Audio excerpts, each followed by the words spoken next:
Mummy जी देखिए, निधि को सभ्यता नाम की चीज नहीं है। आकाश के खाए बर्तन छोड़कर सो गई। ये क्या बात हुई भाई?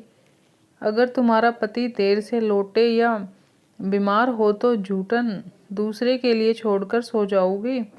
सुबह सुबह ही जेठानी सुमन ने सिंक देखकर कहा।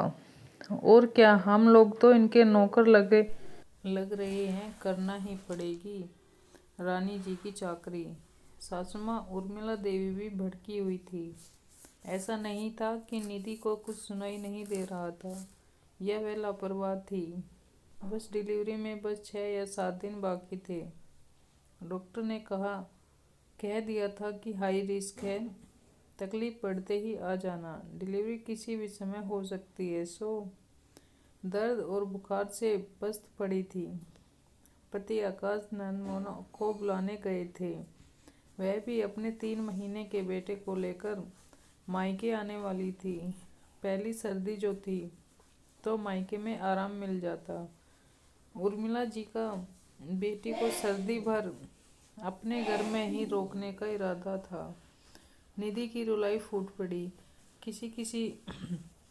किसी तरह उठकर अंदर आई और आकाश के खाना खाए हुए बर्तन साफ करके रख दिए। वापस अपने कमरे में जाकर लेट गई। पर उर्मिला जी से ज्यादा सुमन आग में घी डाले ही जा रही थी।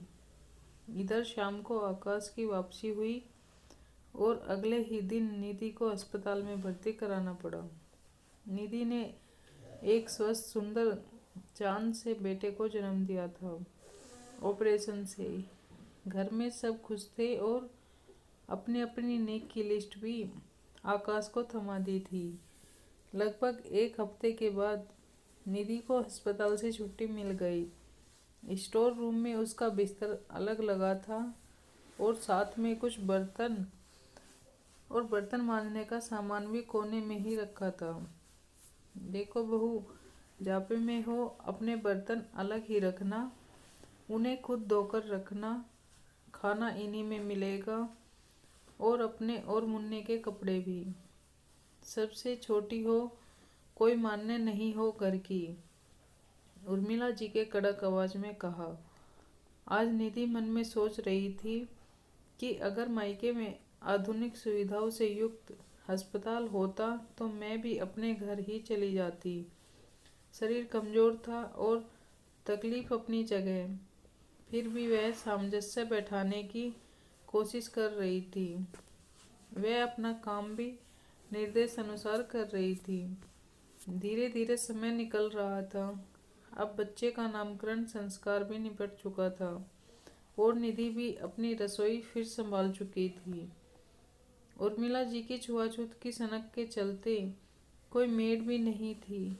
इधर सुमन तो अपनी जेठानी होने की ठसक के चलते अपना सिक्का जमा लेती। मदद करना तो दूर, वह ऊपरी काम में व्यवस्था के बहाने भी बना लेती, पर निधि की कमियां निकालने का कोई मौका न छोड़ती। 1-2 दिन से मुन्ना थोड़ा बीमार था और शाम होते होते उसकी तबीयत थोड़ा ज़्यादा ही बिगड़ गई। निधि और आकाश उसे लेकर सीधे हॉस्पिटल भागे। वहाँ उसे नेबुलाइजर लगाया गया। घर आते आते रात के लगभग 10 बजे थे। जैसे ही निधि पानी गर्म करने रसोई में आई तो देखा काम जस का तस पूरी महफिल तो बैठक में जमी थी और घर की तीनों महिलाएं टीवी देखते हुए उसकी बुराई का पिटारा खोले बैठी थी। अब निधि भी चुप न रही, वह भी अंदर जाकर बोल दी। माफ करना मम्मी जी, इतने दिन से कर भी रही हूँ और सुन भी रही हूँ। अगर मैं आपके जेठानी जी के और मोना दीदी के झूठे बर्तन साफ कर देती तो मैं सभ्य, और गलती से कहीं कुछ कमी रह जाए तो तुरंत असभ्य कैसे हो जाती हूँ। अगर कभी मेरे या आकाश जी के खाए बर्तन किसी वजह से छूट गए तो आप लोग तुरंत मेरे परिवार और सभ्यता को निशाना बना लेती हो। मैं भी इसी परिवार की सदस्य हूँ। अगर कोई तकलीफ मुझे हो जाए तो मैं सभ्यता के नाते अपना काम खुद करूँ, बाकी पूरे घर का दायित्व सिर्फ मेरा। आकाश बच्चे के ही पास था। देर होती देखकर जब वह निधि को पुकारने आया तो देखा अच्छी खासी बहस हो चुकी थी। वह निधि को कमरे में ले गया और समझाने भी लगा, पर अगले दिन बाजार से डिस्पोजल क्रॉकरी ले आया और सबके सामने आवाज़ देकर बोला, निधि, आज से हम तुम इन्हीं में खाएंगे, इन्हीं में खाना और फेंक देना जब तक मुन्ना ठीक न हो जाए। फिर मैं अलग रसोई की व्यवस्था करता हूँ। अगले 2 दिन आकाश और निधि को लगातार डिस्पोजल क्रॉकरी इस्तेमाल करते देखकर घर में ससुर जी का माथा ठनक गया। ये क्या लगा रखा है तुम दोनों ने? घर में बर्तनों का अकाल पड़ गया है क्या छोटी बहू? वो क्या है न पापा, मुन्ना ज़्यादा बीमार है, सर्दी बचानी है उसकी, और मम्मी ठहरी सास और भाभी जेठानी। मोना दीदी को हम लोग इसी तकलीफ से बचाने के लिए ससुराल से अपने घर लाए हैं, आकाश ने बाहर आकर कहा। पर निधि के लिए ऐसी कोई व्यवस्था नहीं है। वह तो आगे से आगे सबका ध्यान रखती है और मैंने हमेशा उसे सबका सम्मान करते ही देखा। वह पूरे घर के खाए बर्तन धो सकती है, छोटी बहू जो ठहरी, मगर गलती से कभी उसका या मेरा खाया बर्तन किसी वजह से रह गया तो घर अखाड़ा बन जाता है।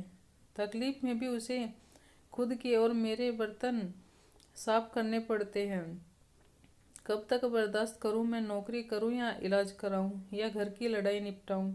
अगर माँ और भाभी से कुछ कहूँगा तो जोरू का गुलाम की उपाधि मिल जाएगी। अब निधि और मुन्ने की भी तो अनदेखी नहीं कर सकता।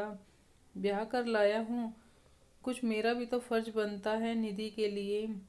या नहीं, आप हमारे लिए अच्छे पिता का रोल मॉडल रहे तो अब मैं क्यों मेड के पीछे छुए रहूं? बर्तन मम्मी को नहीं सुहाएंगे। यह सुनकर तिवारी जी का माथा ठनक गया। सबको बुलाकर बात की और सबसे पहले अपनी पत्नी से ही कहा, बहू इसी घर की सदस्य है, कोई अछूत नहीं जो कभी मजबूरी में या बीमारी में उसे अपने खाए बर्तन धोने को विवश करो। तो माँ समान बड़ी बहू और मोना बहन समान, तो फिर उसकी तकलीफ के समय सास जेठानी क्यों बनना?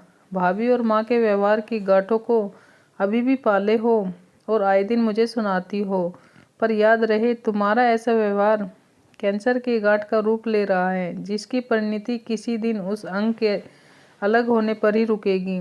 इतने कठिन नियम बनाकर और निभाकर आखिर तुम सबको क्या मिल रहा है? बेहतरी इसी में है कि सिंहासन से उतर के सहयोग से हंसी खुशी रहो।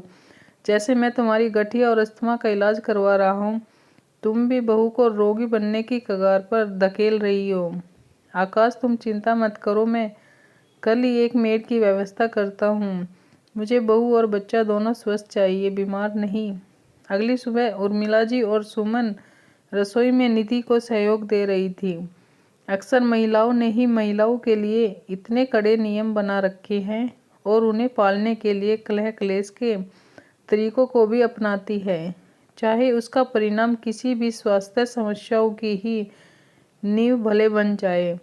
पर ये तरीके जब हद पार कर जाए तो परिवार टूटने की बड़ी वजह बन जाते हैं। नतीजा फिर जीवन भर की कड़वाहट ही होता है।